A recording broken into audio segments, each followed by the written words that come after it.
O livro do Apocalipse não é apenas o último livro da Bíblia. Ele é o selo final da revelação de Deus à humanidade. E o nome Apocalipse vem do grego apokalipsis, que significa revelar, tirar o véu, mostrar o que estava oculto. João, o apóstolo que testemunhou Cristo em carne e viu sua glória, agora, exilado na ilha de Patmos, é transportado para uma dimensão espiritual, onde o próprio céu se abre diante de seus olhos. O que ele viu e ouviu ultrapassa qualquer compreensão humana. O Apocalipse é o início do fim, não do amor de Deus, mas do domínio do mal sobre a terra. É o momento em que o plano divino se cumpre completamente e cada profecia, cada palavra, cada promessa encontra o seu desfecho. Tudo começa em um cenário de isolamento. João está sozinho, preso por causa do Evangelho.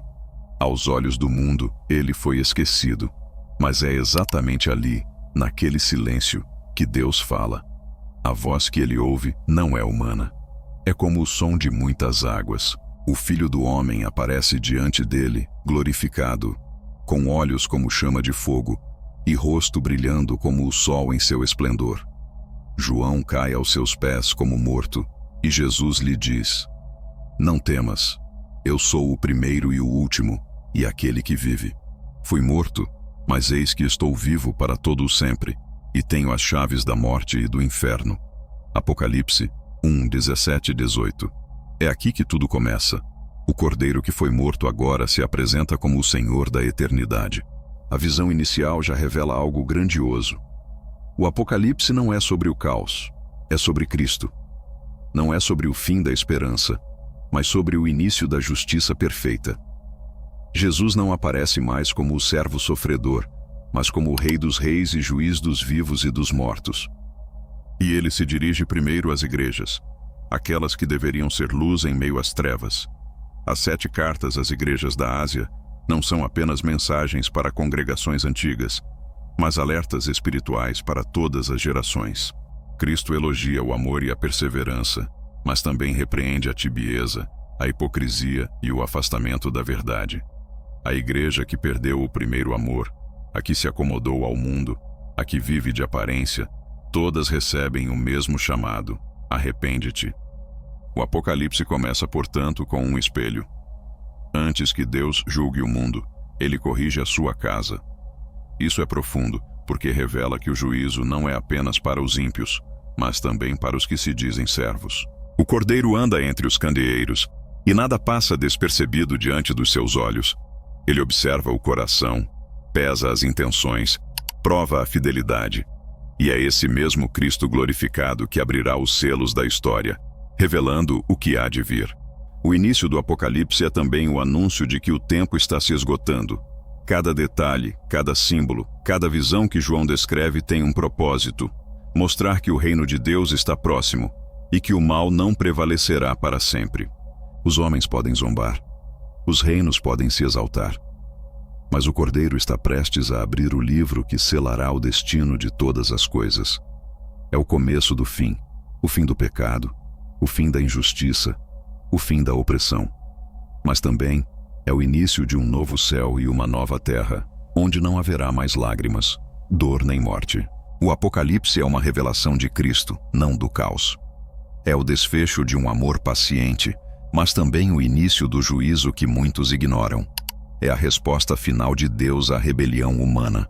E cada palavra ali escrita nos chama a uma decisão: permanecer com o Cordeiro ou ser tragado pelas trevas que se aproximam. Quando o Cordeiro começa a abrir os selos do livro que estava na mão direita de Deus, o silêncio do céu se transforma em uma sequência de acontecimentos que mudariam para sempre o destino da terra.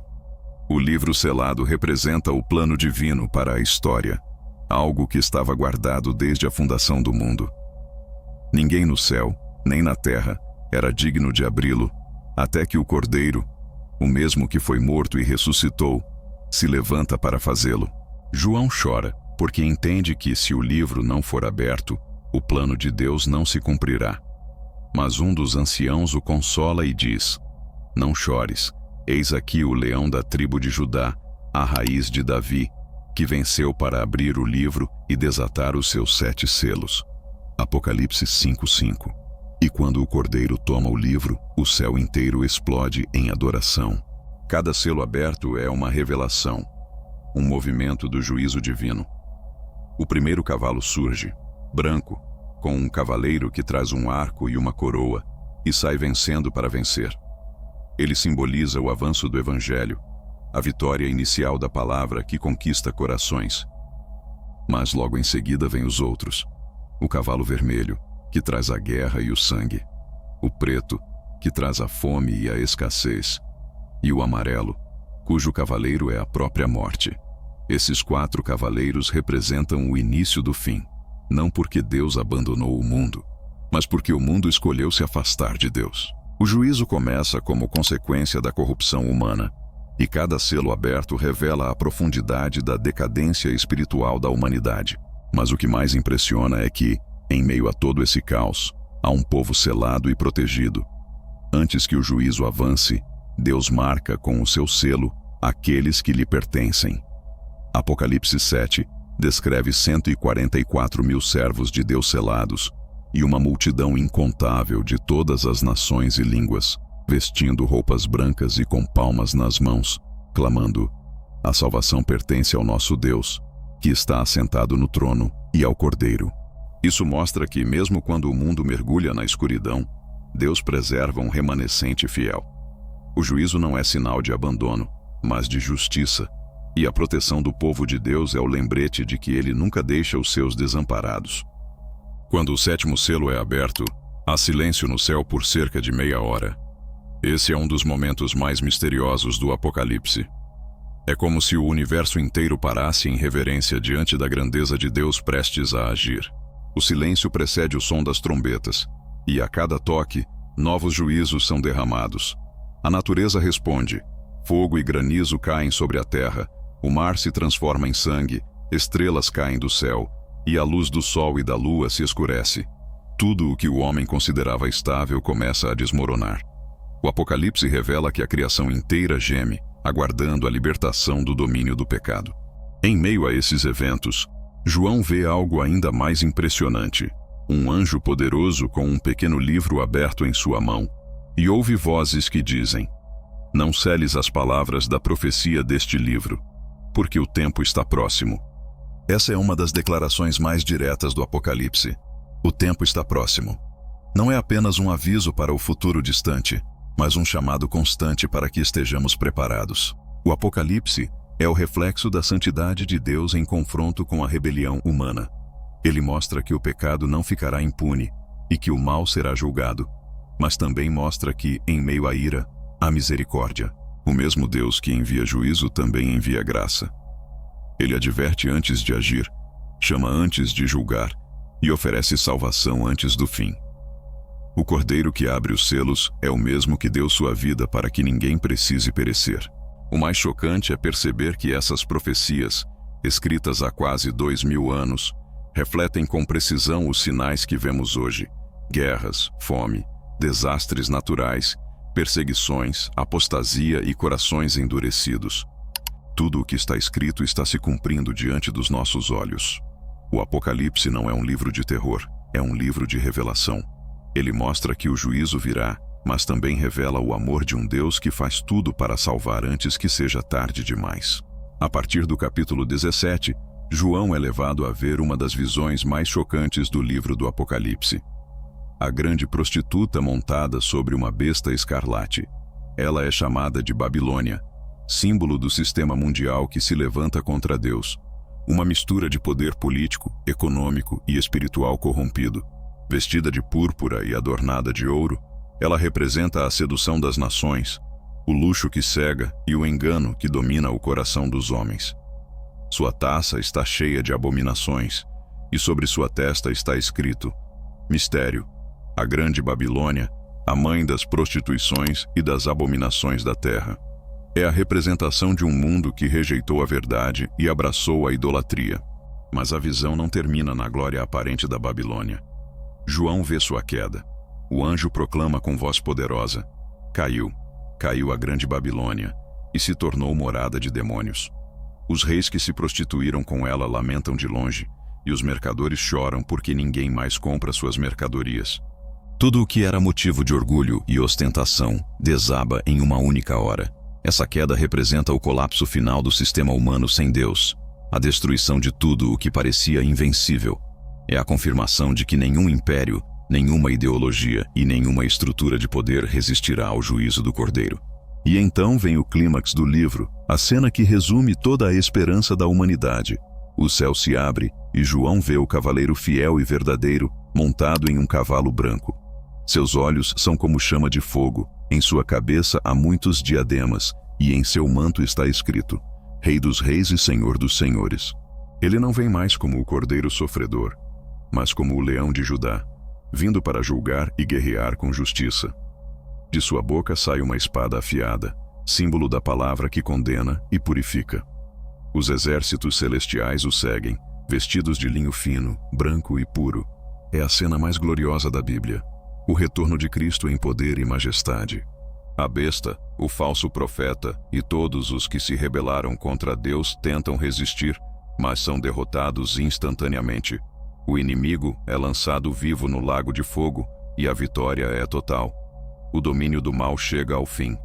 Satanás é aprisionado por 1000 anos e Cristo reina com os santos. Mas após esse período, o inimigo será solto por breve tempo. Enganará as nações mais uma vez, e então virá o juízo final. João vê um grande trono branco e aquele que nele está assentado. O céu e a terra fogem de sua presença. Livros são abertos, e também o livro da vida. Os mortos são julgados segundo suas obras, e quem não for encontrado no livro da vida é lançado no lago de fogo. Essa é a cena mais solene da Escritura. O momento em que cada alma enfrentará o olhar daquele que conhece todas as coisas. Mas, após o juízo, vem a promessa. João vê um novo céu e uma nova terra, porque o primeiro céu e a primeira terra já haviam passado. A nova Jerusalém desce do céu, adornada como uma noiva preparada para o seu esposo, e uma voz poderosa ecoa do trono. Eis o tabernáculo de Deus com os homens. Ele habitará com eles, e eles serão o seu povo, e o próprio Deus estará com eles, e lhes enxugará dos olhos toda lágrima. E não haverá mais morte, nem pranto, nem dor, porque as primeiras coisas já passaram. O fim do Apocalipse não é destruição, é restauração. Não é o fim da esperança, é o começo da eternidade. O livro termina com o convite mais urgente de toda a Bíblia. O Espírito e a noiva dizem: vem. E quem ouve diga: vem. E quem tem sede, venha. E quem quiser, tome de graça da água da vida. Essa é a essência do Apocalipse. O aviso, o juízo e o convite. Deus revela o fim para que ninguém precise perecer nele. Ele mostra o que virá, não para causar medo, mas para despertar arrependimento. Vivemos em um tempo em que os sinais se multiplicam, as profecias se cumprem diante dos nossos olhos, e o mundo mergulha cada vez mais no caos moral e espiritual. Mas para os que pertencem ao Cordeiro, o Apocalipse não é motivo de pavor, é motivo de esperança. Porque o mesmo Cristo que João viu glorificado virá novamente, não como servo, mas como rei. Se essa mensagem falou com você, se o Espírito Santo tocou seu coração, escolha hoje de que lado você estará quando o céu se abrir. O fim está mais próximo do que imaginamos, e as palavras de Jesus continuam ecoando. Eis que venho sem demora. Bem-aventurado aquele que guarda as palavras desta profecia. Inscreva-se no canal, compartilhe este vídeo, e que essa mensagem desperte a fé, o arrependimento e a esperança em cada coração, porque o Apocalipse não é o fim da história, é o começo da eternidade.